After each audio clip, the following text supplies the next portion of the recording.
अर्णव और नैना की शादी को 5 साल हो चुके थे, लेकिन उनके बीच की तनातनी अभी भी नई सी लगती थी। अर्णव अपनी माँ मीना देवी को लेकर बहुत संजीदा था। पिताजी के गुजर जाने के बाद से वह गांव में अकेली रह रही थी। अर्णव बार बार उन्हें अपने साथ शहर में रहने के लिए कहता, लेकिन नैना को यह बात पसंद नहीं थी। उसका मानना था कि शहरी जीवन में सास ससुर की दखल अंदाजी उनके रिश्ते में मुश्किल पैदा कर सकती है। एक दिन अर्णव ने अपनी माँ को फ़ोन किया। माँ, हम इस बार आपका जन्मदिन यहाँ मनाना चाहते हैं। नैना और मैं आपको लेने आ रहे हैं। मीना देवी यह सुनकर बहुत खुश हुई। उनके लिए यह एक बड़ा बदलाव था, क्योंकि गांव में जन्मदिन साधारण तरीके से ही मनाए जाते थे। नैना ने अर्णव की बात सुन ली और उसका चेहरा उतर गया। उसने कहा, जन्मदिन मनाने के लिए उन्हें यहाँ लाने की क्या ज़रूरत है? हम फ़ोन पर ही शुभकामनाएं दे सकते हैं। वैसे भी मुझे नहीं लगता कि शहर का माहौल उन्हें पसंद आएगा। अर्णव ने नैना की बात अनसुनी कर दी और अपनी माँ से कहा कि वह अगले दिन उन्हें लेने आएगा। मीना देवी खुशी से फूली नहीं समाई। उन्होंने तुरंत अपनी पुरानी साड़ियों को धोना शुरू कर दिया और अपनी पसंद के कुछ पकवान बनाने की तैयारी करने लगी। उनके हाथ पैर में जो दर्द रहता था वह आज जैसे जादू से गायब हो गया था। उनके दिल में केवल बेटे और बहू से मिलने की खुशी थी। अगले दिन अर्णव अपनी माँ को लेकर शहर आ गया। नैना ने अपनी नाराज़गी जाहिर करने के लिए उनसे ठीक से बात भी नहीं की। अर्णव ने माँ को सोफे पर बिठाया और उनके लिए चाय बनाने चला गया। नैना ने अपने कमरे से आवाज़ दी, मेरे लिए भी चाय बना देना, मुझे अभी बाहर जाना है। अर्णव ने चुपचाप तीनों के लिए चाय बनाई। मीना देवी ने चाय पीकर कहा, बहू, मैं तुम्हारे लिए कुछ खास लेकर आई हूँ। गांव के ताज़े फलों का अचार और कुछ घर के बने लड्डू। नैना ने बिना कोई उत्साह दिखाए कहा, ठीक है, रख दीजिए, आजकल कौन अचार खाता है। उसकी यह बात सुनकर अर्णव को बहुत बुरा लगा। उसने नैना को समझाया, नैना, माँ सिर्फ अपने प्यार से कुछ लेकर आई है, थोड़ा सम्मान दिखाओ। लेकिन नैना अपनी ही धुन में थी। उसने कहा, तुम्हें सिर्फ अपनी माँ की फिक्र है, मेरी भावनाओं का क्या? मुझे ये सब बिल्कुल पसंद नहीं है। अर्णव ने मन ही मन नैना को सबक सिखाने की ठान ली। उसने अपनी माँ की देखभाल करने का पूरा फैसला कर लिया। अगले कुछ दिनों तक उसने नैना को बिल्कुल भी तवज्जो नहीं दी। उसने नैना को ऑफिस के बहाने टालना शुरू कर दिया, जबकि वह पूरा समय अपनी माँ के साथ बिताता था। एक शाम नैना ने अर्णव से कहा, चलो आज डिनर के लिए मेरे माता पिता के घर चलते हैं, उन्होंने हमें बुलाया है। अर्णव ने कहा, नहीं नैना, मैं नहीं जा सकता, मेरी माँ की तबीयत ठीक नहीं है, मैं उन्हें अकेला नहीं छोड़ सकता। नैना गुस्से में बोली, उन्हें क्या हुआ है? बस थोड़ा सा बुखार ही तो है। मेरे माता पिता ने बुलाया है और तुम्हें अपनी माँ का बुखार ज़्यादा ज़रूरी लग रहा है। तुम्हारे लिए तुम्हारे माता पिता ज़रूरी हैं और मेरे लिए मेरी माँ। अगर तुम चाहती हो कि मैं तुम्हारी हर इच्छा पूरी करूं, तो तुम्हें भी मेरी माँ का सम्मान करना सीखना होगा। अर्णव ने कठोर शब्दों में कहा। नैना भड़क गई और गुस्से में अपने माता पिता के घर चली गई। अर्णव ने अपनी माँ का ध्यान रखा और रात भर उनके पास रहा। जब नैना सुबह घर लौटी तो उसने देखा कि अर्णव अपनी माँ के लिए नाश्ता बना रहा है। अगले दिन अर्णव ने छुट्टी ली और नैना से कहा, आज हम दोनों बाहर घूमने चलेंगे। तुम हमेशा शिकायत करती हो कि मैं तुम्हें समय नहीं देता। नैना खुश हो गई, लेकिन तभी उसके माता पिता का फ़ोन आया कि उसके पिताजी की तबीयत खराब है। नैना ने अर्णव से कहा, प्लीज़ हमें जल्दी से घर चलना होगा, मेरे पिताजी बीमार हैं।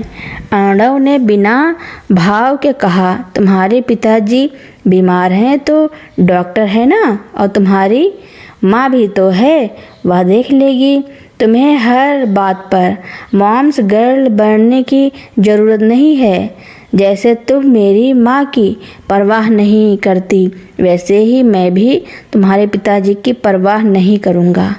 अब तुम्हारी शादी मुझसे हुई है और तुम्हें मेरे हिसाब से ही चलना होगा। मैंने तुमसे शादी की है, खरीदा नहीं है। यह सुनकर नैना सन्न रह गई। अर्णव के शब्दों ने उसे दर्पण दिखा दिया।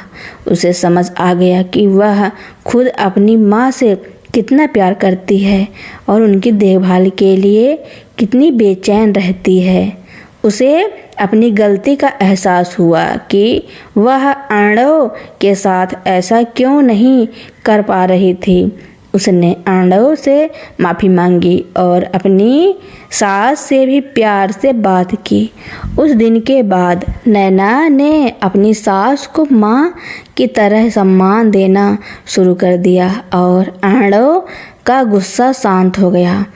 उन्होंने मिलकर एक परिवार के रूप में जीना सीख लिया। नैना के माफ़ी मांगने और अपनी गलती का एहसास करने के बाद अर्णव के दिल में भी सुकून आया। उसने देखा कि नैना सचमुच बदल रही थी। अगले कुछ दिन नैना ने मीना देवी की बहुत सेवा की। वह उनके लिए सुबह चाय बनाती, उनके साथ बैठकर बातें करती और उनके पसंद का खाना बनाती। मीना देवी भी अपनी बहू के इस बदलाव से बहुत खुश थी। उन्होंने नैना को अपने हाथों से बनी कढ़ाई वाली चुन्नी दी, जिसे देखकर नैना की आंखों में आंसू आ गए। एक शाम नैना ने अर्णव से कहा, अर्णव, मुझे लगता है हमें माँ का जन्मदिन धूमधाम से मनाना चाहिए। हम सभी दोस्तों और रिश्तेदारों को बुलाएंगे और एक बड़ी पार्टी रखेंगे। अर्णव ने मुस्कुराते हुए कहा, यह सुनकर बहुत अच्छा लगा नैना, मुझे पता था तुम समझ जाओगी। माँ का जन्मदिन तो हम पहले ही मना चुके हैं, लेकिन तुम्हारी खुशी के लिए हम एक और पार्टी रख सकते हैं। मीना देवी यह सुनकर भावुक हो गईं। उन्होंने कहा, अब बस करो बेटा, मेरे लिए सबसे बड़ी खुशी यही है कि तुम दोनों साथ हो और खुश हो। मीना देवी के जन्मदिन की पार्टी की तैयारियां शुरू हो गईं। नैना ने खुद सारी जिम्मेदारी उठाई। उसने अर्णव की माँ से उनके दोस्तों और रिश्तेदारों के बारे में पूछा और उन्हें शहर में आमंत्रित किया। मीना देवी का एक भाई और बहन उसी शहर में रहते थे, जिन्हें नैना ने खुद फ़ोन करके बुलाया। पार्टी वाले दिन पूरा घर सजा हुआ था। मीना देवी को नई साड़ी पहनाई गई और नैना ने अपने हाथों से उनके बालों में गजरा लगाया। जब मीना देवी अपने पुराने रिश्तेदारों और दोस्तों से मिली तो उनकी आंखें खुशी से भर गईं। उन्होंने नैना को गले लगाकर कहा, बहू, तुम मेरी बेटी जैसी हो, तुमने मेरा दिल जीत लिया। नैना भी अपनी सास की यह बात सुनकर बहुत भावुक हो गई। पार्टी में आए सभी लोगों ने नैना के व्यवहार की तारीफ की और कहा कि अर्णव बहुत भाग्यशाली है कि उसे नैना जैसी पत्नी मिली है। रात के खाने के समय अर्णव ने अपनी माँ को सबके सामने कहा, आज जो भी हो रहा है वह सब नैना की वजह से है। उसने अपनी गलती को समझा और उसे सुधारा भी। मैं आज बहुत खुश हूँ क्योंकि मेरे दोनों सबसे प्यारे रिश्ते एक साथ खुश हैं। जन्मदिन की पार्टी के बाद मीना देवी ने गांव वापस जाने की इच्छा जताई। नैना ने कहा, माँ अब आप कहीं नहीं जा रही हैं, यह आपका भी घर है। अर्णव ने कहा, हाँ माँ, अब आपको अकेले गांव में रहने की ज़रूरत नहीं है, हम सब साथ रहेंगे। मीना देवी मान गई और हमेशा के लिए उनके साथ रहने लगी। समय बीतता गया और नैना ने एक बेटी को जन्म दिया। मीना देवी ने पोती को देखकर कहा, इसकी शक्ल तो बिल्कुल अर्णव पर गई है। नैना ने मुस्कुराकर कहा, माँ इसकी शक्ल आप पर गई है। मीना देवी हंसते हुए अपनी पोती को गोद में उठा लिया। अब नैना और अर्णव के बीच कोई मनमुटाव नहीं था। दोनों ने अपने अपने परिवार की कद्र करना सीख लिया था। नैना हर बात पर अर्णव की माँ को प्राथमिकता देती थी और अर्णव भी अपने माता पिता के प्रति नैना के सम्मान की कद्र करता था। इस तरह उनका परिवार एक मजबूत और प्यार भरी डोर से बंध गया था। नैना और अर्णव की बेटी रिया अब 3 साल की हो चुकी थी। रिया के आने से घर में एक नई रौनक आ गई थी। मीना देवी अपनी पोती को देखकर फूली नहीं समाती थी। वह रिया को कहानियाँ सुनाती, उसे गांव के खेलों के बारे में बताती और अपने हाथों से उसके लिए लड्डू बनाती। नैना भी इस सब से बहुत खुश थी। उसे महसूस हुआ कि माँ जी के साथ रहने से न सिर्फ उसका घर भरा पूरा लगता है, बल्कि उसे भी रिया की परवरिश में बहुत मदद मिल रही है। एक दिन अर्णव के ऑफिस से उसके लिए विदेश जाने का प्रस्ताव आया। यह एक बहुत बड़ा मौका था जो उसके करियर को नई दिशा दे सकता था। उसने घर आकर नैना और अपनी माँ को इस बारे में बताया। नैना उत्साहित होकर बोली, अर्णव यह तो बहुत अच्छी खबर है, हमें तुरंत हाँ कर देनी चाहिए। लेकिन मीना देवी उदास हो गईं। उन्होंने कहा, बेटा तुम विदेश चले जाओगे तो मैं किसे देखूंगी, मेरा मन यहाँ लगेगा ही नहीं। नैना ने तुरंत कहा, माँ जी आप हमारे साथ चलेंगी, रिया भी वहाँ जाकर बहुत खुश होगी। मीना देवी सोच में पड़ गईं। उन्हें शहर का जीवन भी मुश्किल लगता था तो विदेश का जीवन तो और भी कठिन लगता, लेकिन वह अपने बेटे और पोती को छोड़ना भी नहीं चाहती थी। अर्णव ने अपनी माँ को समझाया, माँ आप चिंता ना करें, नैना और मैं आपके साथ हैं। वहाँ सब कुछ नया होगा लेकिन हम साथ में मिलकर सब संभाल लेंगे। मीना देवी मान गई, लेकिन उनके मन में एक अजीब सी बेचैनी थी। विदेश में जाकर सब कुछ नया था। नैना ने मीना देवी की मदद के लिए एक स्थानीय महिला को काम पर रखा जो घर के कामों में उनकी मदद कर सके, लेकिन भाषा की वजह से मीना देवी को उस महिला से बात करने में परेशानी होती थी। वह अकेला महसूस करने लगी। रिया स्कूल जाने लगी थी और अर्णव अपने काम में व्यस्त था।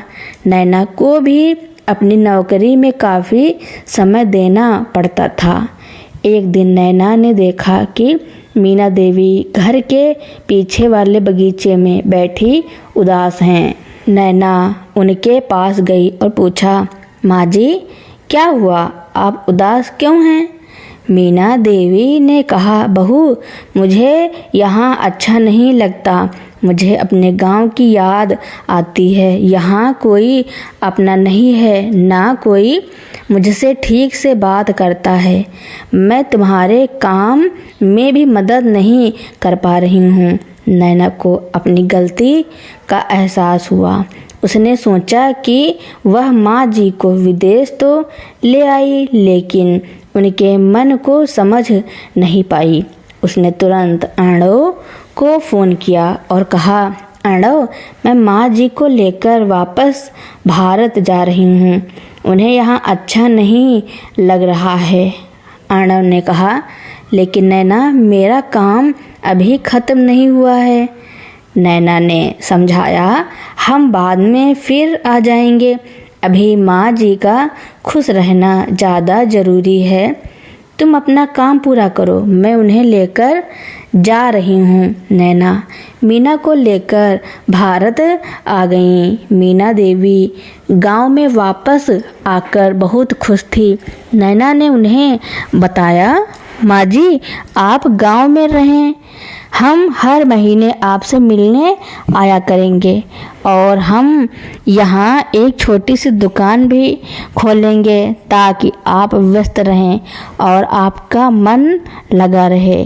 मीना देवी ने नैना को गले लगा लिया और कहा, बहू तुमने मुझे इतना सुख दिया है जितना कोई बेटी भी नहीं दे सकती। मुझे लगा था कि तुम मुझे यहाँ छोड़ दोगी, लेकिन तुमने मेरी खुशी का ख्याल रखा। कुछ महीनों बाद अर्णव का काम खत्म हो गया और वह वापस आ गया। उसने देखा कि नैना और उसकी माँ एक दूसरे के साथ बहुत खुश हैं। वह समझ गया कि नैना ने अपने रिश्ते को कितनी अच्छी तरह संभाला है।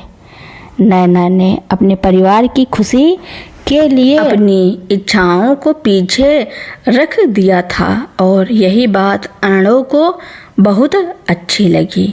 उसने नैना से कहा, नैना तुमने मेरा दिल जीत लिया, तुमने अपनी समझदारी से हमारे रिश्ते को और मजबूत बना दिया है।